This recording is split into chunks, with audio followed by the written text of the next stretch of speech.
हाँ जी, मेरी कहानी का सिरलेख है बड़ेगंढ मुबारक। मोबाइल उपर सुनेहे दी टू टू हुंदी है। सतनाम सिंह ऐनकां ला के पिया ही देखदा है। लिखिया है बड़ेगंढ मुबारक मम एंड डैड। इंਦਰ कौर पुछदी है किहदा फोन है। तेरे लाडले ने बधाइयां भेजियां। ਕੰਮ ਤੇ ਜਾਣ ਲੱਗਾ ਹੋਣਾ। ਕਹਿੰਦਾ ਸੀ ਤੁਹਾਡੀ 50ਵੀਂ ਵੈਡਿੰਗ ਐਨਵਰਸਰੀ ਮਨਾਉਣੀ ਹੈ, ਅੱਜ ਸਾਰੇ ਆਉਣਗੇ। ਇੰਦਰ ਕੌਰ ਦੱਸਦੀ ਹੈ। ਸਤਨਾਮ ਸਿੰਘ ਕੁਝ ਕਹੇ ਬਿਨਾਂ ਉੱਠ ਕੇ ਬਹਿ ਜਾਂਦਾ ਹੈ ਅਤੇ ਕੱਪੜੇ ਪਾਉਣ ਲੱਗਦਾ ਹੈ। ਇੰਦਰ ਕੌਰ ਬੋਲਦੀ ਹੈ ਪੈ ਰਹੋ ਹਾਲੇ, 7 ਵੱਜ ਗਏ, ਤੂੰ ਸੌਣਾ ਤੇ ਸੌਂ, ਮੈਂ ਉੱਠਦਾ। ਉਹ ਬਾਥਰੂਮ ਵਿੱਚ ਜਾ ਵੜਦਾ ਹੈ। ਇੰਦਰ ਕੌਰ ਦਾ ਦਿਲ ਕਰਦਾ ਹੈ ਕਿ ਉਹ ਵੀ ਉੱਠ ਖੜ੍ਹੇ। ਉਹ ਬੈਠਣ ਦੀ ਕੋਸ਼ਿਸ਼ ਕਰਦੀ ਹੈ ਪਰ ਫੇਲ ਹੋ ਜਾਂਦੀ ਹੈ। ਪਤੀ ਨੂੰ ਉਡੀਕਣ ਲੱਗਦੀ ਹੈ। ਸਤਨਾਮ ਸਿੰਘ ਬਾਥਰੂਮ ਵਿੱਚੋਂ ਆ ਕੇ ਉਸ ਨੂੰ ਆਸਰਾ ਦਿੰਦਾ ਬੈਠਦੀ ਕਰ ਦਿੰਦਾ ਹੈ। ਇੰਦਰ ਕੌਰ ਨਾਈਟੀ ਠੀਕ ਕਰਦੀ ਪੈਰੀਂ ਚੱਪਲਾਂ ਪਾ ਕੇ ਆਪਣਾ ਵਾਕਿੰਗ ਫਰੇਮ ਲੱਭਣ ਲੱਗਦੀ ਹੈ। ਵਾਕਿੰਗ ਫਰੇਮ ਉਹ ਰਾਤੀਂ ਲਿਵਿੰਗ ਰੂਮ ਵਿੱਚ ਹੀ ਭੁੱਲ ਆਈ ਸੀ। ਉਹ ਸਤਨਾਮ ਸਿੰਘ ਵੱਲ ਹੱਥ ਵਧਾਉਂਦੀ ਹੈ। ਘੜਾ ਆਖਦੀ ਹੈ। ਸਤਨਾਮ ਸਿੰਘ ਉਸ ਨੂੰ ਕਹਿੰਦਾ ਹੈ ਤੈਨੂੰ ਚੁੱਕਦਾ ਚੁੱਕਦਾ ਕਿਤੇ ਮੈਂ ਹੀ ਨਾ ਡਿੱਗ ਪਵਾਂ, ਫਿਰ ਸਾਨੂੰ ਦੋਨਾਂ ਨੂੰ ਕੌਣ ਚੁੱਕੂ। ਚੰਗਾ ਇਹੋ ਹੈ ਕਿ ਤੈਨੂੰ ਤੇਰਾ ਫਰੇਮ ਲਿਆ ਦੇਵਾਂ। ਇਸੇ ਵਾਕਿੰਗ ਫਰੇਮ ਆਸਰੇ ਇੰਦਰ ਕੌਰ ਬਿਸਤਰ, ਸੋਫਾ ਜਾਂ ਟੋਇਲਟ ਤੋਂ ਉੱਠਿਆ ਕਰਦੀ ਹੈ ਅਤੇ ਥੋੜ੍ਹਾ ਬਹੁਤਾ ਤੁਰਦੀ ਵੀ ਹੈ। ਸਤਨਾਮ ਸਿੰਘ ਉਸ ਨੂੰ ਫਰੇਮ ਲਿਆ ਕੇ ਦੇ ਦਿੰਦਾ ਹੈ। ਉਹ ਆਖਦੀ ਹੈ ਹੁਣ ਤਾਂ ਹਿੱਲ ਵੀ ਨਹੀਂ ਹੁੰਦਾ। ਉਹ ਕੇਰਰ ਵੀ ਨਹੀਂ ਭੇਜਦੇ ਤਾਂ ਜੋ ਥੋੜ੍ਹੀ ਮਦਦ ਹੋ ਜਾਵੇ। ਅਸੀਂ ਕੇਰਰ ਲਈ ਅਪਲਾਈ ਹੀ ਲੇਟ ਕੀਤਾ। ਹੋਰ 2 ਹਫ਼ਤਿਆਂ ਤੱਕ ਆਉਣੀ ਸ਼ੁਰੂ ਹੋ ਜਾਂਦੀ ਹੈ। ਹੋਰ 2 ਹਫ਼ਤਿਆਂ ਤੱਕ ਆਉਣੀ ਸ਼ੁਰੂ ਹੋ ਜਾਵੇਗੀ। ਸਤਨਾਮ ਸਿੰਘ ਉਸ ਨੂੰ ਹੌਸਲਾ ਦਿੰਦਾ ਹੈ। ਆਖਦਾ ਉਹ ਜੈਕਟ ਪਾਉਂਦਾ ਹੈ ਅਤੇ ਸਿਰ 'ਤੇ ਕੈਪ ਲੈ ਕੇ ਬਾਹਰ ਗਾਰਡਨ ਵਿੱਚ ਨਿਕਲ ਜਾਂਦਾ ਹੈ। ਸੂਰਜ ਚੜ੍ਹ ਆਇਆ ਹੈ। ਧੁੱਪ ਦੇ ਬਾਵਜੂਦ ਠੰਡਕ ਚੁੱਭ ਰਹੀ ਹੈ। ਉਹ ਆਪਣੇ ਲਾਏ ਬੂਟਿਆਂ ਵੱਲ ਝੁੱਕ ਕੇ ਦੇਖਦਾ ਹੈ। ਹੁਣ ਇਹ ਪਾਣੀ ਮੰਗਦੇ ਨੇ। ਪਿਛਲੇ ਕੁਝ ਸਾਲਾਂ ਤੋਂ ਉਸਨੇ ਬਾਗਬਾਨੀ ਦਾ ਸ਼ੌਂਕ ਪਾਲਿਆ ਹੋਇਆ ਹੈ। ਮਿਰਚਾਂ ਦੇ ਕੁਝ ਬੂਟੇ, ਕੁਝ ਟਮਾਟਰਾਂ ਦੇ, ਕੁਝ ਆਲੂ ਵੀ, ਧਨੀਆ, ਪਾਲਕ। ਭਾਵੇਂ ਚੀਜ਼ਾਂ ਬਾਜ਼ਾਰੋਂ ਬਹੁਤ ਸਸਤੀਆਂ ਮਿਲ ਜਾਂਦੀਆਂ ਹਨ, ਪਰ ਉਸਨੇ ਆਪਣੇ ਆਪ ਨੂੰ ਰੁਝਾਉਣ ਦਾ ਇੱਕ ਜ਼ਰੀਆ ਬਣਾਇਆ ਹੋਇਆ ਹੈ। ਮਿਰਚਾਂ ਦੇ ਨਿਕਲੇ ਚਿੱਟੇ ਫੁੱਲਾਂ ਨੂੰ ਉਹ ਛੋਹ ਕੇ ਦੇਖਦਾ ਹੈ। ਗੁਆਂਢਣ ਗੋਰੀ ਗਾਰਡਨ ਵਿੱਚ ਸੋਟੀ ਸਹਾਰੇ ਗੇੜੇ ਦੇ ਰਹੀ ਹੈ। ਉਹ ਦੂਰੋਂ ਹੀ ਸੋਟੀ ਚੁੱਕਦੀ ਸਤਨਾਮ ਸਿੰਘ ਨੂੰ ਹੈਲੋ ਕਹਿੰਦੀ ਹੈ। ਇੰਦਰ ਕੌਰ ਤਾਂ ਇਹ ਤੋਂ ਤਕੜੀ ਹੈ। ਇੰਦਰ ਕੌਰ ਨਾਲੋਂ ਵੀ ਤਕੜੀ ਹੈ। ਤੁਰੀ ਤਾਂ ਫਿਰਦੀ ਹੈ। ਕੁਦਰਤੀ ਹੁੰਦਾ। ਕੁਝ ਜੀਨਸ ਹੁੰਦੇ ਨੇ। ਆਪਣੇ ਜੀਨਸ ਬਾਰੇ ਉਹ ਅਕਸਰ ਸੋਚਦਾ ਰਹਿੰਦਾ ਹੈ। ਉਸਦੇ ਖਾਨਦਾਨ ਵਿੱਚ ਸਾਰੇ ਮਰਦ ਲੰਮੀ ਉਮਰ ਭੋਗ ਕੇ ਮਰਦੇ ਹਨ। ਉਸਦਾ ਪੜਦਾਦਾ 105 ਸਾਲ, ਉਸਦਾ ਬਾਬਾ 102 ਸਾਲ, ਉਸਦਾ ਬਾਪੂ ਵੀ 100 ਸਾਲ ਨੂੰ ਢੁੱਕ ਗਿਆ ਸੀ। ਜੇ ਉਹ ਬਿੱਡ ਤੋਂ ਡਿੱਗ ਕੇ ਉਸਦਾ ਚੂੜਾ ਕਰੈਕ ਨਾ ਹੋਇਆ ਹੁੰਦਾ ਤਾਂ ਉਸਨੇ 10-15 ਸਾਲ ਹਾਲੇ ਹੋਰ ਕਿਤੇ ਨਹੀਂ ਸੀ ਜਾਣਾ। ਇੰਗਲੈਂਡ ਦਾ ਸਿਹਤ ਵਿਭਾਗ ਬੰਦੇ ਨੂੰ ਮਰਨ ਵੀ ਤਾਂ ਨਹੀਂ ਦਿੰਦਾ, ਉਸ ਤੋਂ ਚੰਗੀ ਤਰ੍ਹਾਂ ਹੱਡ ਗੋਡੇ ਰਗੜਾਉਂਦੇ ਹਨ। ਉਸਦੇ ਖਾਨਦਾਨ ਵਿੱਚ ਜੇ ਉਮਰਾਂ ਲੰਬੀਆਂ ਹਨ ਤਾਂ ਇਹ ਵੀ ਹੈ ਕਿ ਅੰਤ ਬਹੁਤ ਮਾੜਾ ਆਉਂਦਾ ਹੈ। ਪੜਦਾਦਾ 1 ਸਾਲ ਮੰਜੇ 'ਤੇ ਰਿਹਾ। ਬਾਬਾ ਦੱਸਿਆ ਕਰਦਾ ਸੀ ਕਿ ਉਹਨੂੰ ਬਹੁਤ ਔਖੀ ਮੌਤ ਆਈ। ਇਵੇਂ ਹੀ ਬਾਬਾ ਵੀ 2 ਸਾਲ ਮੰਜੇ 'ਤੇ ਰਿਹਾ। ਮੰਜੇ 'ਤੇ ਹੀ ਟੱਟੀ ਪਿਸ਼ਾਬ। ਉਸ ਨੂੰ ਸੰਭਾਲਣ ਵਾਲੇ ਵੀ ਅੱਕ ਗਏ ਸਨ। ਬਾਪੂ ਦਾ ਵੀ ਇਹੋ ਹਾਲ ਸੀ। ਜਦ ਤੱਕ ਕੇਰਰ ਨਹੀਂ ਸੀ ਮਿਲੀ ਉਹ ਬਾਪੂ ਨੂੰ ਆਪ ਸਾਂਭਦਾ ਰਿਹਾ। ਕੇਰਰ ਔਰਤ ਮਿਲੀ ਤਾਂ ਬਾਪੂ ਨੇ ਔਰਤ ਕੋਲੋਂ ਆਪਣੀ ਸੰਭਾਲ ਕਰਾਉਣ ਤੋਂ ਨਾਂਹ ਕਰ ਦਿੱਤੀ। ਜਦ ਤੱਕ ਮਰਦ ਕੇਰਰ ਨਹੀਂ ਮਿਲਿਆ ਉਹਨੇ ਆਪ ਹੀ ਬਾਪੂ ਨੂੰ ਦੇਖਿਆ। ਅੰਤਲੇ ਦਿਨਾਂ ਵਿੱਚ ਮੌਤ ਨਾਲ ਜੂਝਦੇ ਬਾਪੂ ਨੂੰ ਦੇਖ ਕੇ ਉਸਨੂੰ ਬਹੁਤ ਤਰਸ ਆਉਂਦਾ, ਡਰ ਵੀ ਲੱਗਦਾ। ਡਰ ਇਸ ਕਰਕੇ ਕਿ ਇੱਕ ਦਿਨ ਉਸਦਾ ਵੀ ਇਹੋ ਹਸ਼ਰ ਹੋਣਾ ਸੀ। ਇਹ ਹਸ਼ਰ ਹੋਣਾ ਹੈ। ਇਵੇਂ ਹੀ ਰਗੜ ਕੇ ਮੌਤ ਵੱਲ ਵਧਣਾ ਹੋਵੇਗਾ। ਕੁੜਮ ਮਹਿੰਦਰ ਸਿੰਘ ਵਾਂਗ ਤੁਰਦਿਆਂ ਫਿਰਦਿਆਂ ਮੌਤ ਆ ਜਾਵੇ ਤਾਂ ਕਿੰਨਾ ਚੰਗਾ ਹੋਵੇ।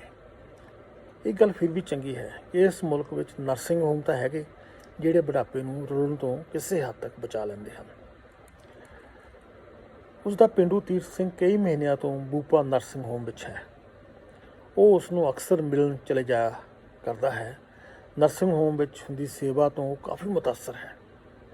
ਤੀਰਥ ਸਿੰਘ ਦੀ ਘਰ ਵਿੱਚ ਭਲਾ ਇੰਨੀ ਸਾਂਭ ਹੋ ਸਕਣੀ ਸੀ। ਅੱਜ ਕੱਲ੍ਹ ਉਹਨੂੰ ਇੰਦਰ ਕੌਰ ਦਾ ਬਹੁਤ ਫਿਕਰ ਹੈ। ਉਹ ਵੀ ਉਸੇ ਸਥਿਤੀ ਵੱਲ ਵੱਧ ਰਹੀ ਹੈ ਜਿਸ ਨੂੰ ਹੱਡ ਗੋਡੇ ਰਗੜਾਉਣਾ ਕਹਿੰਦੇ ਹਨ। ਕੇਰਲ ਆਉਣ ਵੀ ਲੱਗ ਪਵੇ ਤਾਂ ਸਾਰਾ ਦਿਨ ਤਾਂ ਉਹ ਸੰਭਾਲ ਨਹੀਂ ਸਕੇਗੀ। ਅਖੀਰ ਨਰਸਿੰਗ ਹੋਮ ਹੀ ਇੰਦਰ ਕੌਰ ਦਾ ਹੱਲ ਹੋਵੇਗਾ। ਇੱਕ ਦਿਨ ਉਸ ਦਾ ਪੁੱਤਰ ਆਇਆ ਤਾਂ ਉਸਨੇ ਕਿਹਾ, ਬੇਟੇ ਅਵਤਾਰ, ਤੇਰੀ ਮਾਂ ਦੀ ਸਿਹਤ ਦਿਨੋਂ ਦਿਨ ਡਿੱਗਦੀ ਜਾ ਰਹੀ ਹੈ। ਡਿਮੈਂਸ਼ੀਆ ਵੀ ਵੱਧ ਰਿਹਾ। ਮੇਰੇ ਵਿੱਚ ਇਹਨੂੰ ਸਾਂਭਣ ਦੀ ਹੁਣ ਹਿੰਮਤ ਨਹੀਂ ਰਹੀ। ਜਿੰਨਾ ਚਿਰ ਕੇਰਲ ਨਾਲ ਕੰਮ ਚਲਾਵਾਂਗੇ, ਫਿਰ ਮੈਂ ਸੋਚਦਾ ਕਿ ਇਹਨੂੰ ਨਰਸਿੰਗ ਹੋਮ ਵਿੱਚ ਭੇਜ ਦਈਏ। ਨਰਸਿੰਗ ਹੋਮ ਤਾਂ ਗੁੱਡ ਆ ਡੈਡੀ, ਪਰ ਕਈਆਂ ਦੀਆਂ ਰਿਪੋਰਟਾਂ ਬੈਡ ਆਉਂਦੀਆਂ। ਤੀਰਥ ਸਿੰਘ ਵੀ ਬੂਪਾ ਵਿੱਚ ਆ। ਮੈਂ ਉਹਨੂੰ ਦੇਖਦਾ, ਮੈਨੂੰ ਤਾਂ ਚੰਗਾ ਲੱਗਿਆ। ਹਾਂ, ਬੂਪਾ ਬਾਲ ਸ਼ਾਇਦ ਗੁੱਡ ਹੋਵੇ, ਅਵਤਾਰ ਸਿੰਘ ਨੇ ਜਵਾਬ ਦਿੱਤਾ, ਪਰ ਉਸਨੇ ਇੱਕ ਵਾਰ ਵੀ ਨਹੀਂ ਕਿਹਾ ਕਿ ਉਹ ਮਾਂ ਨੂੰ ਸੰਭਾਲੇਗਾ। ਅਵਤਾਰ ਸਿੰਘ ਤਾਂ ਵਿਆਹ ਤੋਂ 2 ਸਾਲ ਬਾਅਦ ਹੀ ਅੱਡ ਹੋ ਗਿਆ ਸੀ। ਉਸ ਦੀ ਪਤਨੀ ਸਰਜੀਤ ਕੌਰ ਉਹਨਾਂ ਨੂੰ ਬਿਲਕੁਲ ਪਸੰਦ ਨਹੀਂ ਕਰਦੀ। ਸੰਭਾਲਣਾ ਤਾਂ ਬਹੁਤ ਦੂਰ ਦੀ ਗੱਲ ਹੈ। ਸਤਨਾਮ ਸਿੰਘ ਵੀ ਇਸ ਬਾਰੇ ਕੋਈ ਗਿਲਾ ਸ਼ਿਕਵਾ ਨਹੀਂ ਕਰਦਾ। ਉਹ ਕਿਸੇ 'ਤੇ ਬੋਝ ਬਣਨ ਦੇ ਹੱਕ ਵਿੱਚ ਨਹੀਂ। ਇਹੋ ਬਹੁਤ ਹੈ ਕਿ ਹਫ਼ਤੇ ਵਿੱਚ ਇੱਕ ਵਾਰ ਆ ਕੇ ਅਵਤਾਰ ਉਹਨਾਂ ਦੀ ਸਾਰੀ ਸ਼ਾਪਿੰਗ ਕਰਵਾ ਜਾਂਦਾ ਹੈ ਅਤੇ ਐਤਵਾਰ ਦੀ ਐਤਵਾਰ ਇੰਦਰ ਕੌਰ ਨੂੰ ਗੁਰਦੁਆਰੇ ਲੈ ਜਾਇਆ ਕਰਦਾ ਹੈ। ਇੱਕ ਐਤਵਾਰ ਇੰਦਰ ਕੌਰ ਗੁਰਦੁਆਰੇ ਤੋਂ ਮੁੜਦੀ ਹੋਈ ਬੋਲੀ, ਆਪਾਂ ਘਰ ਅਵਤਾਰ ਦੇ ਨਾਂ ਨਾ ਕਰਾ ਦਈਏ? ਕਿਉਂ, ਸਾਡੇ ਮਗਰੋਂ ਘਰ ਉਹਦਾ ਹੀ ਤਾਂ ਹੈ। ਉਹ ਕਹਿੰਦਾ, ਹੁਣੇ ਹੀ ਕਰਾ ਦਿਓ। ਐਡੀ ਕਾਹਦੀ ਕਾਹਲੀ? ਕਿਤੇ ਮੁੜ ਕੇ ਕੋਈ ਬਿਜ਼ਨਸ ਤਾਂ ਨਹੀਂ ਕਰਨਾ? ਅਵਤਾਰ ਦੇ ਸਹੁਰਿਆਂ ਦੀਆਂ ਦੁਕਾਨਾਂ ਹਨ ਅਤੇ ਉਸਦੀ ਪਤਨੀ ਚਾਹੁੰਦੀ ਰਹਿੰਦੀ ਹੈ ਕਿ ਉਹ ਵੀ ਦੁਕਾਨ ਖਰੀਦ ਲੈਣ। ਵੈਸੇ 2 ਵਾਰ ਦੁਕਾਨ ਲੈ ਕੇ ਘਾਟਾ ਖਾ ਚੁੱਕੇ ਹਨ। ਪਿਛਲੇ ਹਫ਼ਤੇ ਉਹਦੀ ਸੱਸ ਪ੍ਰੀਤਮ ਕੌਰ ਦਾ ਫਿਊਨਰਲ ਸੀ ਨਾ। ਇੰਦਰ ਕੌਰ ਆਪਣੀ ਗੱਲ ਘੁਮਾ ਕੇ ਕਰਨੀ ਚਾਹੁੰਦੀ ਹੈ। ਫਿਊਨਰਲ ਨਾਲ ਘਰਨਾਮੇ ਲਵਾਉਣ ਦਾ ਕੀ ਸੰਬੰਧ? ਪ੍ਰੀਤਮ ਕੌਰ ਨਰਸਿੰਗ ਹੋਮ ਵਿੱਚ ਸੀ ਨਾ। ਨਰਸਿੰਗ ਹੋਮ ਵਾਲਿਆਂ ਨੇ 1 ਲੱਖ ਪਾਉਂਡ ਦਾ ਬਿੱਲ ਭੇਜ ਦਿੱਤਾ। ਅਖੇ 2.5 ਸਾਲ ਅਸੀਂ ਇਹਨੂੰ ਸੰਭਾਲਿਆ। ਇਹਨਾਂ ਨੇ ਬਿੱਲ ਦੇਣ ਤੋਂ ਆਨਾਕਾਨੀ ਕੀਤੀ ਤਾਂ ਉਹ ਘਰ ਲੈ ਗਏ। ਹਾਂ, ਹੁਣ ਕਾਨੂੰਨ ਬਦਲ ਗਿਆ। ਪਹਿਲਾਂ ਤਾਂ ਨਰਸਿੰਗ ਹੋਮ ਵਾਲੇ ਪੈਨਸ਼ਨ ਨਾਲ ਗੁਜ਼ਾਰਾ ਕਰ ਲੈਂਦੇ ਸੀ। ਹੁਣ ਕਹਿੰਦੇ ਨੇ ਕਿ ਖਰਚ ਵੱਧ ਗਿਆ, ਪਰ ਘਰ ਲਿਜਾਣ ਵਾਲੀ ਤਾਂ ਕਦੇ ਗੱਲ ਨਹੀਂ ਸੁਣੀ। ਪਰ ਉਹ ਲੈ ਗਏ। ਇਸ ਲਈ ਅਵਤਾਰ ਕਹਿੰਦਾ ਕਿ ਘਰ ਮੇਰੇ ਨਾਲ ਕਰਾ ਦੇਵੋ, ਨਹੀਂ ਤਾਂ ਨਰਸਿੰਗ ਹੋਮ ਵਾਲਿਆਂ ਨੇ ਲੈ ਜਾਣਾ। ਇੰਦਰ ਕੌਰ ਨੇ ਗੱਲ ਸਾਫ਼ ਕਰ ਦਿੱਤੀ। ਉਸ ਦਿਨ ਤੋਂ ਸਤਨਾਮ ਸਿੰਘ ਲਈ ਅਜੀਬ ਸਥਿਤੀ ਬਣ ਗਈ। ਇਹ ਗੱਲ ਤਾਂ ਸਾਫ਼ ਹੈ ਕਿ ਉਸਨੇ ਘਰ ਅਵਤਾਰ ਨੂੰ ਹੀ ਦੇਣਾ ਹੈ, ਪਰ ਜੀਂਦੇ ਜੀਣ ਦੇਣਾ ਪਵੇਗਾ, ਇਹਦੇ ਬਾਰੇ ਉਸਨੇ ਕਦੇ ਨਹੀਂ ਸੋਚਿਆ। ਲਾ ਪਾ ਕੇ ਉਸ ਕੋਲ ਇੱਕ ਘਰ ਹੀ ਤਾਂ ਹੈ ਜਿਸ ਨੂੰ ਆਪਣੀ ਜਾਇਦਾਦ ਆਖਦਾ ਹੈ। ਪਿੰਡ ਵਾਲੀ ਜ਼ਮੀਨ ਤੇ ਘਰ ਉਸਦੇ ਭਰਾ ਹਾਕਮ ਸਿੰਘ ਨੇ ਜ਼ਬਰਦਸਤੀ ਦਬ ਲਏ। ਇਸ ਘਰ ਨਾਲ ਉਸਨੂੰ ਬਹੁਤ ਪਿਆਰ ਹੈ। ਇਸੇ ਘਰ ਵਿੱਚ ਇੰਦਰ ਕੌਰ ਵਿਆਹੀ ਆਈ ਸੀ। ਉਸਦੇ ਬੱਚੇ ਹੋਏ, ਵਿਆਹੇ ਗਏ, ਹੋਰ ਵੀ ਦੁੱਖ ਸੁੱਖ ਦਾ ਗਵਾਹ ਹੈ ਘਰ। ਅਗਲੇ ਹਫ਼ਤੇ ਅਵਤਾਰ ਸਿੰਘ ਫਿਰ ਆਸਰਾ ਦਿੰਦਾ ਇੰਦਰ ਕੌਰ ਨੂੰ ਗੁਰਦੁਆਰੇ ਲੈ ਜਾਂਦਾ ਹੈ। ਉਸਨੇ ਫਿਰ ਇੰਦਰ ਕੌਰ ਨੂੰ ਆਪਣੇ ਨਾਮੇ ਘਰ ਲਵਾਉਣ ਲਈ ਕਿਹਾ। ਅਵਤਾਰ ਸਿੰਘ ਹਾਲੇ ਵੀ ਚੁੱਪ ਸੀ।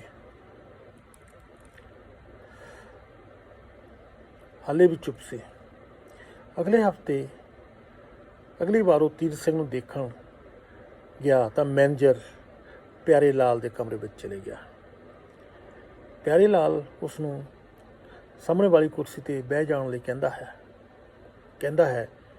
ਸਤਨਾਮ ਸਿੰਘ ਪੁੱਛਦਾ ਹੈ, ਸਾਡੀ ਇੱਕ ਰਿਸ਼ਤੇਦਾਰ ਔਰਤ ਮਰ ਗਈ ਤਾਂ ਨਰਸਿੰਗ ਹੋਮ ਵਾਲੇ ਉਸ ਦਾ ਘਰ ਹੀ ਲੈ ਗਏ, ਇਹ ਕਿਉਂ? ਮਿਸਟਰ ਸਿੰਘ, ਨਰਸਿੰਗ ਹੋਮ ਆਮ ਤੌਰ 'ਤੇ ਪ੍ਰਾਈਵੇਟ ਹੁੰਦੇ ਆ। ਪਹਿਲਾਂ ਕੁਝ ਪੈਸੇ ਸਰਕਾਰ ਦੇ ਦਿੰਦੀ ਸੀ ਅਤੇ ਕੁਝ ਪੇਸ਼ੈਂਟ ਦੀ ਪੈਨਸ਼ਨ ਹੋ ਜਾਂਦੀ ਸੀ, ਪਰ ਹੁਣ ਖਰਚੇ ਵੱਧ ਗਏ। ਹੁਣ ਸਰਕਾਰ ਦੀ ਪਾਲਿਸੀ ਹੈ ਕਿ ਜੇ ਪੇਸ਼ੈਂਟ ਕੋਲ ਜਾਇਦਾਦ ਹੈਗੀ ਤਾਂ ਉਹਦੇ ਵਿੱਚੋਂ ਕਲੇਮ ਕਰੋ। ਜੇ ਜਾਇਦਾਦ ਨਾ ਹੋਵੇ ਤਾਂ? ਸਤਨਾਮ ਸਿੰਘ ਦਾ ਸਵਾਲ। ਫਿਰ ਅਸੀਂ ਸਰਕਾਰ ਤੋਂ ਕਲੇਮ ਕਰ ਲੈਂਦੇ ਹਾਂ। ਵੈਸੇ ਮਿਸਟਰ ਸਿੰਘ, ਇਹ ਬੂਪਾ ਤਾਂ ਇੰਸ਼ੋਰੈਂਸ ਦੇ ਸਹਾਰੇ ਚੱਲਦਾ ਹੈ। ਬੂਪਾ ਦੀ ਆਪਣੀ ਇੰਸ਼ੋਰੈਂਸ ਕੰਪਨੀ ਹੈ। ਤੁਹਾਡੇ ਦੋਸਤ ਤੀਰਥ ਸਿੰਘ ਨੇ ਵੀ ਬੀਮਾ ਕਰਾਇਆ ਹੋਇਆ। ਤੁਹਾਡੇ ਦੋਸਤ ਤੀਰਥ ਸਿੰਘ ਨੇ ਬੀਮਾ ਕਰਾਇਆ ਹੋਇਆ ਸੀ, ਇਸੇ ਲਈ ਅਸੀਂ ਉਹਨੂੰ ਸੰਭਾਲ ਰਹੇ ਹਾਂ। ਆਪਾਂ ਆਮ ਗੱਲ ਕਰੀਏ ਤਾਂ ਜਦ ਤੱਕ ਮਰੀਜ਼ ਹਸਪਤਾਲ ਵਿੱਚ ਹੁੰਦਾ ਹੈ ਸਭ ਮੁਫਤ ਹੈ। ਜਦ ਨਰਸਿੰਗ ਹੋਮ ਵਿੱਚ ਭੇਜ ਦਿੱਤਾ ਜਾਂਦਾ ਹੈ ਤਾਂ ਉਸ ਦਾ ਖਰਚਾ ਸ਼ੁਰੂ ਹੋ ਜਾਂਦਾ ਹੈ, ਕਿਉਂਕਿ ਨਰਸਿੰਗ ਹੋਮ ਪ੍ਰਾਈਵੇਟ ਹੁੰਦੇ ਨੇ। ਅਤੇ ਜੇ ਤੀਰਥ ਸਿੰਘ ਦਾ ਬੀਮਾ ਨਾ ਹੁੰਦਾ ਤਾਂ ਤੁਸੀਂ ਉਸ ਦਾ ਘਰ ਵੇਚ ਦਿੰਦੇ। ਇਵੇਂ ਹੀ ਹੁੰਦਾ, ਬਿਲਕੁਲ ਇਵੇਂ ਹੀ ਹੁੰਦਾ। ਘਰ ਵੇਚ ਕੇ ਅਸੀਂ ਆਪਣੇ ਪੈਸੇ ਪੂਰੇ ਕਰਦੇ ਅਤੇ ਬਾਕੀ ਉਸ ਦੇ ਵਿਵਹਾਰ ਸਾਨੂੰ ਦੇ ਦਿੰਦੇ। ਮਿਸਟਰ ਲਾਲ, ਇਹ ਤਾਂ ਬਹੁਤ ਹੀ ਵਧੀਆ ਗੱਲ ਨਾ ਹੋਈ। ਮਿਸਟਰ ਸਿੰਘ, ਅਸੀਂ ਤਾਂ ਆਪਣੇ ਖਰਚੇ ਪੂਰੇ ਕਰਨੇ ਹੋਏ। ਨਰਸਿੰਗ ਹੋਮ ਆਖਰ ਇੱਕ ਵਪਾਰ ਹੈ। ਆਹ ਸਾਡਾ ਬੂਪਾ, ਇਸ ਦੀਆਂ ਸੈਂਕੜੇ ਬ੍ਰਾਂਚਾਂ ਨੇ, ਹਜ਼ਾਰਾਂ ਬੰਦੇ ਕੰਮ ਕਰਦੇ ਨੇ। ਕੰਪਨੀ ਨੇ ਖਰਚੇ ਜੇਬ ਵਿੱਚੋਂ ਤਾਂ ਨਹੀਂ ਕਰਨੇ। ਪਿਆਰੇ ਲਾਲ ਨੇ ਸਾਰੀ ਗੱਲ ਸਾਫ਼ ਕਰ ਦਿੱਤੀ। ਹੁਣ ਸਤਨਾਮ ਸਿੰਘ ਹਰ ਵੇਲੇ ਸੋਚਦਾ ਰਹਿੰਦਾ ਕਿ ਕੀ ਕੀਤਾ ਜਾਵੇ। ਘਰ ਤਾਂ ਆਖਰ ਉਹਨੇ ਮੁੰਡੇ ਨੂੰ ਹੀ ਦੇਣਾ ਸੀ। ਦੋ ਰਾਹ ਨੇ ਉਸ ਕੋਲ। ਇੱਕ ਘਰ ਮੁੰਡੇ ਨਾ ਕਰਾ ਦੇਵੇ ਤਾਂ ਜੋ ਇੰਦਰ ਕੌਰ ਨੂੰ ਨਰਸਿੰਗ ਹੋਮ ਭੇਜਣ ਦੀ ਹਾਲਤ ਵਿੱਚ ਕੋਈ ਖਰਚ ਨਾ ਦੇਣਾ ਪਵੇ। ਬਾਅਦ ਵਿੱਚ ਉਸਨੇ ਆਪ ਵੀ ਤਾਂ ਉੱਥੇ ਹੀ ਜਾਣਾ, ਇਵੇਂ ਘਰ ਬਚ ਜਾਵੇਗਾ। ਦੂਜਾ ਤਰੀਕਾ ਇਹ ਆਪਣੇ ਹੱਥ ਵੱਢ ਕੇ ਪੁੱਤ ਦੇ ਹੱਥ ਨਾਲ ਫੜਾਵੇ। ਘਰ ਉਸ ਦੇ ਨਾਂ ਨਾ ਕਰਾਵੇ ਅਤੇ ਸਭ ਕੁਝ ਵਕਤ 'ਤੇ ਛੱਡ ਦੇਵੇ। ਸ਼ਾਮ ਲਾਲ ਦੀ ਕਹਾਣੀ ਉਸ ਦੇ ਸਾਹਮਣੇ ਹੈ, ਜਿਸ ਦੀ ਮੌਤ ਕੌਂਸਲ ਦੇ ਫਲੈਟ ਵਿੱਚ ਹੋਈ ਸੀ। ਕਈ ਦਿਨ ਪਤਾ ਹੀ ਨਹੀਂ ਸੀ ਚੱਲਿਆ ਉਸ ਦੇ ਮਰਨ ਦਾ। ਲਾਸ਼ ਵਿੱਚ ਕੀੜੇ ਪੈ ਗਏ ਸਨ। ਅਗਲੇ ਦਿਨ ਉਹ ਬੂਪਾ ਦੇ ਮੈਨੇਜਰ ਪਿਆਰੇ ਲਾਲ ਨੂੰ ਫਿਰ ਮਿਲਣ ਚਲੇ ਜਾਂਦਾ ਹੈ। ਮਿਸਟਰ ਲਾਲ, ਮੇਰੀ ਵਾਈਫ ਦੀ ਸਿਹਤ ਦਿਨੋਂ ਦਿਨ ਡਿੱਗ ਰਹੀ ਹੈ। ਸੋਚ ਰਿਹਾ ਕਿ ਨਰਸਿੰਗ ਹੋਮ ਵਿੱਚ ਰੱਖੀਏ। ਮੇਰੇ ਤੋਂ ਸੰਭਾਲੀ ਨਹੀਂ ਜਾਂਦੀ। ਬੱਚਿਆਂ ਦੀ ਆਪਣੀ ਲਾਈਫ ਹੈ। ਬਿਲਕੁਲ ਸਹੀ ਫੈਸਲਾ ਮਿਸਟਰ ਸਿੰਘ। ਮੇਰੀ ਆਪਣੀ ਮਾਂ ਇਸੇ ਬੂਪਾ ਵਿੱਚ ਹੈ। ਕੁਝ ਖਰਚੇ ਦਾ ਹਿਸਾਬ ਕਿਤਾਬ ਦੱਸੋ ਮਿਸਟਰ ਲਾਲ। ਮਿਸਟਰ ਸਿੰਘ, ਇਹ ਨਿਰਭਰ ਕਰਦਾ ਹੈ ਤੁਹਾਨੂੰ ਕਿਹੋ ਜਿਹੀ ਸਰਵਿਸ ਚਾਹੀਦੀ ਹੈ, ਮਰੀਜ਼ ਨੂੰ ਕਿੰਨੀ ਕੁ ਸੰਭਾਲ ਦੀ ਲੋੜ ਹੈ। ਇਹ ਬੂਪਾ ਹੋਣ ਨਾਲੋਂ ਮਹਿੰਗਾ ਹੈ, ਪਰ ਇਹਦੀ ਸਰਵਿਸ ਵੀ 5 ਸਟਾਰ ਹੈ।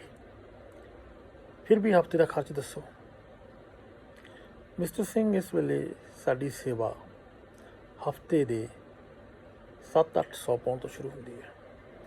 ਸਾਲ ਦੇ 35,000 ਪਾਉਂਡ ਜਾਂ 40,000 ਪਾਉਂਡ ਦੇ ਵਿਚਕਾਰ। ਇਹ ਤਾਂ ਬਹੁਤ ਜ਼ਿਆਦਾ ਹੈ। ਮਿਸਟਰ ਸਿੰਘ, ਆਓ ਤੁਹਾਨੂੰ ਆਪਣੇ ਨਰਸਿੰਗ ਹੋਮ ਦੀ ਸਰਵਿਸ ਦਿਖਾਵਾਂ। ਪਿਆਰੇ ਲਾਲ ਉਸ ਨੂੰ ਨਾਲ ਲੈ ਤੁਰਿਆ। 100 ਬਿਸਤਰਿਆਂ ਵਾਲਾ 3 ਮੰਜ਼ਿਲਾ ਨਰਸਿੰਗ ਹੋਮ ਸੀ। ਕੁਝ ਕਮਰਿਆਂ ਵਿੱਚ ਕਈ ਮਰੀਜ਼ ਸਨ ਅਤੇ ਕੁਝ ਕਮਰੇ ਇਕੱਲੇ ਮਰੀਜ਼ ਕੋਲ ਸਨ। ਹਰ ਕਮਰੇ ਵਿੱਚ ਟੈਲੀ ਅਤੇ ਹੋਰ ਸਹੂਲਤਾਂ ਸਨ। ਬਾਥਰੂਮ ਵੀ ਕਮਰੇ ਨਾਲ ਹੀ ਸਨ। ਇਹ ਕਮਰੇ ਹੋਟਲ ਦੇ ਕਮਰਿਆਂ ਦਾ ਭੁਲੇਖਾ ਪਾਉਂਦੇ ਸਨ। ਭਾਰਤੀ ਬੋਲੀ, ਭਾਰਤੀ ਖਾਣੇ, ਭਾਰਤੀ ਸੰਗੀਤ ਅਤੇ ਫਿਲਮਾਂ ਦਾ ਪੂਰਾ ਪ੍ਰਬੰਧ ਸੀ। ਆਪਣੇ ਧਰਮ ਅਨੁਸਾਰ ਪਾਠ ਸੁਣਨ ਦੀਆਂ ਸੁਵਿਧਾਵਾਂ ਸਨ। ਪਿਆਰੇ ਲਾਲ ਮਰੀਜ਼ਾਂ ਦੀਆਂ ਸਾਰੇ ਦਿਨ ਦੀਆਂ ਸਰਗਰਮੀਆਂ ਬਾਰੇ ਪੂਰੀ ਤਫਸੀਲ ਨਾਲ ਦੱਸਦਾ ਗਿਆ। ਹਰ ਹਫ਼ਤੇ ਮਰੀਜ਼ਾਂ ਨੂੰ ਬਾਹਰ ਘੁਮਾਉਣ ਲਈ ਨਰਸਿੰਗ ਹੋਮ ਦੀ ਆਪਣੀ ਬੱਸ ਸੀ। ਸਤਨਾਮ ਸਿੰਘ ਸੋਚਦਾ ਜਾ ਰਿਹਾ ਸੀ ਕਿ ਵਾਕਿਆ ਹੀ ਉਮਰ ਦੇ ਆਖਰੀ ਦਿਨ ਕੱਟਣ ਲਈ ਇਸ ਤੋਂ ਵਧੀਆ ਜਗ੍ਹਾ ਕੋਈ ਨਹੀਂ ਹੋਣੀ, ਪਰ ਖਰਚਾ ਬਹੁਤ ਜ਼ਿਆਦਾ ਸੀ। ਨਰਸਿੰਗ ਹੋਮ ਦਾ ਗੇੜਾ ਲਾ ਕੇ ਉਹ ਦੋਵੇਂ ਵਾਪਸ ਦਫ਼ਤਰ ਆ ਬਹਿੰਦੇ ਹਨ। ਪਿਆਰੇ ਲਾਲ ਆਖਦਾ ਹੈ, ਜਿਹੜੇ ਮਰੀਜ਼ ਨੇ ਇੰਸ਼ੋਰੈਂਸ ਨਹੀਂ ਕਰਾਈ ਹੁੰਦੀ, ਅਸੀਂ ਉਹਦੇ ਆਉਂਦਿਆਂ ਹੀ ਸਿਸਟਮ ਵਿੱਚ ਦੇਖ ਲੈਂਦੇ ਹਾਂ ਕਿ ਇਹਦੇ ਨਾਮੇ ਕੁਝ ਹੈ ਕਿ ਨਹੀਂ ਹੈ। ਉਸੇ ਹਿਸਾਬ ਨਾਲ ਉਸ ਦੀ ਅਸੀਂ ਆਪਣੀ ਸਰਵਿਸ ਦੀ ਪੇਸ਼ਕਸ਼ ਕਰਦੇ ਹਾਂ, ਪਰ ਉਸਦੇ ਵਾਰਸਾਂ ਨੂੰ ਸਾਰੀ ਗੱਲ ਦੱਸ ਦਿੰਦੇ ਹਾਂ। ਤੁਸੀਂ ਆਪਣੇ ਪੱਲਿਓਂ ਖਰਚ ਕੇ ਆਪਣੇ ਰਿਸ਼ਤੇਦਾਰ ਦੀ ਵਧੀਆ ਸੰਭਾਲ ਕਰਾ ਸਕਦੇ ਹੋ। ਮਿਸਟਰ ਲਾਲ, ਬਾਕੀ ਤਾਂ ਸਭ ਠੀਕ ਹੈ, ਪਰ ਤੁਹਾਡੀ ਫੀਸ ਬਹੁਤ ਹੈ। ਮਿਸਟਰ ਸਿੰਘ, ਇਹ ਫੀਸ ਤਾਂ ਅਸੀਂ ਆਪਣੀ ਸਰਵਿਸ ਦੀ ਲੈਂਦੇ ਹਾਂ। ਤੁਸੀਂ ਸੋਚੋ, ਤੁਸੀਂ ਆਪਣੀ ਪਤਨੀ ਨੂੰ ਸੰਭਾਲਣ ਦੇ ਕਾਬਲ ਨਹੀਂ, ਬੱਚੇ ਮਦਦ ਨਹੀਂ ਕਰਦੇ, ਫਿਰ ਕੀ ਕਰੋਗੇ? ਉਹਦਾ ਅਖੀਰ ਖਰਾਬ ਕਰੋਗੇ? ਜੇ ਤੁਹਾਡੇ ਕੋਲ ਪੈਸੇ ਨਹੀਂ ਤਾਂ ਘਰ ਤਾਂ ਹੈ ਹੀ ਹੈ ਨਾ। ਘਰ ਤਾਂ ਹੈ। ਇਸ ਮੁਲਕ ਵਿੱਚ ਘਰ ਸੌਖੇ ਅੰਤ ਦੀ ਗਰੰਟੀ ਹੁੰਦੇ ਨੇ। ਆਪਣੇ ਮੁਲਕਾਂ ਵਿੱਚ ਔਲਾਦ ਬੁਢਾਪੇ ਦੀ ਡੰਗੋਰੀ ਹੋਇਆ ਕਰਦੀ ਸੀ। ਇਸ ਮੁਲਕ ਵਿੱਚ ਘਰ ਬੁਢਾਪੇ ਦੇ ਕੰਮ ਆਉਂਦਾ ਹੈ। ਪਿਆਰੇ ਲਾਲ ਦੀਆਂ ਗੱਲਾਂ ਉਸ ਨੂੰ ਆਪਣਾ ਮਨ ਬਣਾਉਣ ਵਿੱਚ ਸਹਾਈ ਹੋ ਰਹੀਆਂ ਹਨ। ਦੁਪਹਿਰੋਂ ਬਾਅਦ ਜਲਦੀ ਹੀ ਸਤਵੰਤੀ ਆਪਣੇ ਮੁੰਡੇ ਰਾਜਵੀਰ ਨੂੰ ਲੈ ਕੇ ਪੁੱਜ ਜਾਂਦੀ ਹੈ। ਸਤਨਾਮ ਸਿੰਘ ਉਸ ਨੂੰ ਪਿਆਰ ਦਿੰਦਾ ਪੁੱਛਦਾ ਹੈ, ਪ੍ਰਗਟ ਸਿੰਘ ਨਹੀਂ ਆਇਆ ਅਤੇ ਕਿਰਨਦੀਪ ਵੀ ਨਹੀਂ? ਡੈਡ ਇਹਨਾਂ ਨੇ ਕੰਮ ਤੋਂ ਸਿੱਧੇ ਆਉਣਾ, ਕਿਰਨਦੀਪ ਦੇ ਇਮਤਿਹਾਨ ਚੱਲ ਰਹੇ ਆ, ਸਤਵੰਤੀ ਦੱਸਦੀ ਹੈ। ਸਤਵੰਤੀ ਉਹਨਾਂ ਨੂੰ ਦੋਨੋਂ ਵੱਲ ਦੇਖਦੀ ਘੋਖਦੀ ਆਖਦੀ ਹੈ, ਡੈਡ ਤੁਸੀਂ ਤਾਂ ਠੀਕ ਦੱਸਦੇ ਹੋ, ਪਰ ਮਮ ਕੁਝ ਕਮਜ਼ੋਰ ਹੋ ਗਈ। ਹਾਂ ਪੁੱਤ, ਮੈਂ ਜਿਹੜਾ ਸਖਤ ਹੱਡੀ ਦਾ ਬਣਿਆ ਹੋਇਆ, ਇਹ ਦਿਲ ਛੱਡ ਜਾਂਦੀ ਹੈ। ਦਿਲ ਨਹੀਂ ਛੱਡਦੀ, ਹੁਣ ਜਦ ਅੰਗ ਹੀ ਸਾਥ ਛੱਡ ਜਾਣ ਤਾਂ ਮੈਂ ਕੀ ਕਰਾਂ, ਆਖਦੀ ਇੰਦਰ ਕੌਰ ਜਿਹੜਾ ਹੱਸਦੀ ਹੈ। ਡੈਡ ਵੀਰੇ ਦਾ ਫੋਨ ਆਇਆ ਸੀ ਕਿ ਕਹਿੰਦਾ ਕਿ ਡੈਡ ਨੂੰ ਕਹੋ ਘਰ ਮੇਰੇ ਨਾਲ ਕਰਵਾ ਦੇ। ਪੁੱਤ ਸਤਵੰਤੀ, ਬਹੁਤਾ ਹੀ ਕਾਹਲਾ ਪੈ ਰਿਹਾ, ਜਰਾ ਸਬਰ ਕਰੇ, ਸਬਰ ਦਾ ਫਲ ਮਿੱਠਾ ਹੁੰਦਾ। ਗੱਲਾਂ ਕਰਦਿਆਂ ਉਹਨਾਂ ਦੇ ਗੱਲਾਂ ਕਰਦਿਆਂ ਡੋਰਬੈਲ ਹੁੰਦੀ ਹੈ। ਅਵਤਾਰ ਤੇ ਸਰਜੀਤ ਕੌਰ ਆ ਜਾਂਦੇ ਹਨ। ਛੋਟਾ ਮੁੰਡਾ ਨਵਰੂਪ ਉਹਦੇ ਨਾਲ ਹੈ। ਵੱਡੇ ਮੁੰਡੇ ਦੀ ਟੀਮ ਆਰਸਨਲ ਅੱਜ ਫੁੱਟਬਾਲ ਖੇਡ ਰਹੀ ਹੈ। ਉਸ ਦਾ ਮੈਚ ਟੈਲੀ 'ਤੇ ਆਉਣਾ ਹੈ, ਇਸ ਲਈ ਉਹ ਨਹੀਂ ਆਇਆ। ਅਵਤਾਰ ਸਿੰਘ ਬਹੁਤ ਸਾਰੇ ਤੋਹਫੇ ਆਪਣੇ ਮਾਂ ਪਿਓ ਲਈ ਲਿਆਇਆ ਹੈ। ਹੈਪੀ ਵੈਡਿੰਗ ਐਨਵਰਸਰੀ ਵਾਲਾ ਕਾਰਡ ਕਾਫੀ ਟੇਬਲ 'ਤੇ ਰੱਖ ਦਿੰਦਾ ਹੈ। ਨਵਰੂਪ ਕਾਰ ਵਿੱਚੋਂ ਕੇਕ ਕੱਢ ਲਿਆਉਂਦਾ ਹੈ ਅਤੇ ਕਾਫੀ ਟੇਬਲ 'ਤੇ ਸਜਾ ਦਿੰਦਾ ਹੈ। ਸਰਜੀਤ ਕੌਰ ਅਵਤਾਰ ਪਤਨੀ ਸਰਜੀਤ ਕੌਰ ਨੂੰ ਆਖਦਾ ਹੈ, ਲਿਆ ਵੀ 50ਵੇਂ ਵਰ੍ਹੇ ਵਾਲੀ ਕੈਂਡਲ ਜਗਾ ਕੇ ਲਿਆ ਅਤੇ ਨਾਲੇ ਨਾਈਫ ਲਿਆ, ਕੇਕ ਕੱਟੀਏ।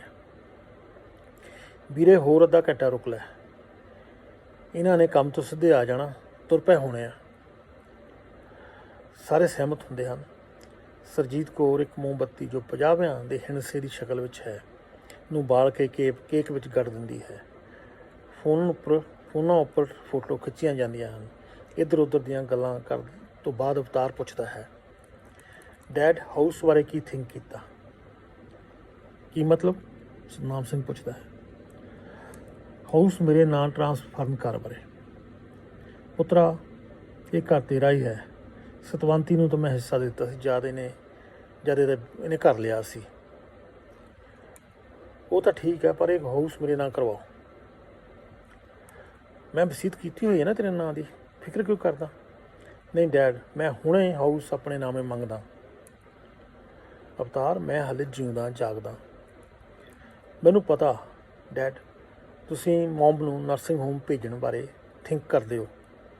ਇੱਦਾਂ ਤਾਂ ਹਾਊਸ ਉਹਨਾਂ ਨੇ ਕੀਪ ਕਰ ਲੈਣਾ। ਹੁਣ ਮੈਂ ਇਹਦਾ ਕੀ ਕਰਾਂ? ਤੁਸੀਂ ਸੰਭਾਲ ਨਹੀਂ ਸਕਦੇ, ਮੇਰੀ ਸਿਹਤ ਜਵਾਬ ਦੇਈ ਜਾਂਦੀ ਹੈ। ਇਹਦਾ ਇਹੋ ਹੱਲ ਹੈ। ਮੈਂ ਦੇਖਿਆ ਬੂਪਾ ਬਹੁਤ ਸੇਵਾ ਕਰਦੇ ਆ, ਬੂਪਾ ਵਾਲੇ ਬਹੁਤ ਸੇਵਾ ਕਰਦੇ ਆ। ਤੁਸੀਂ ਮਮ ਨੂੰ ਉੱਥੋਂ ਭੇਜਣ ਤੋਂ ਪਹਿਲਾਂ ਹਾਊਸ ਮੇਰੇ ਨਾਲ ਕਰਵਾ ਦਿਓ, ਇੱਦਾਂ ਹਾਊਸ ਸੇਵ ਹੋ ਜਾਣਾ। ਨਹੀਂ ਤਾਂ ਉਹਨਾਂ ਨੇ ਇਹਦੇ ਉੱਪਰ ਚਾਰਜ ਲਾ ਦੇਣਾ, ਤਾਂ ਸਾਨੂੰ ਸੈੱਲ ਨਹੀਂ ਕਰਨ ਦੇਣਾ। ਇਸ ਵੇਲੇ ਇਹ ਪ੍ਰਾਪਰਟੀ ਮਿਲੀਅਨ ਪਾਉਂਡ ਵਰਥ ਆ। ਮੈਂ ਵਕੀਲ ਤੋਂ ਟਾਈਮ ਲੈ ਲਿਆ, ਕੱਲ੍ਹ ਨੂੰ ਮੇਰੇ ਨਾਲ ਚਲੋ ਅਤੇ ਮੇਰੇ ਨਾਂ ਕਰੋ। ਬੇਟਾ, ਘਰ ਤੇਰੇ ਨਾਂ ਕਰਕੇ ਮੈਂ ਕਿੱਥੇ ਰਹਿਣਾ? ਤੁਸੀਂ ਇੱਥੇ ਰਹੋਗੇ? ਇਹ ਤਾਂ ਪੇਪਰ ਵਰਕ ਆ ਸਿਰਫ।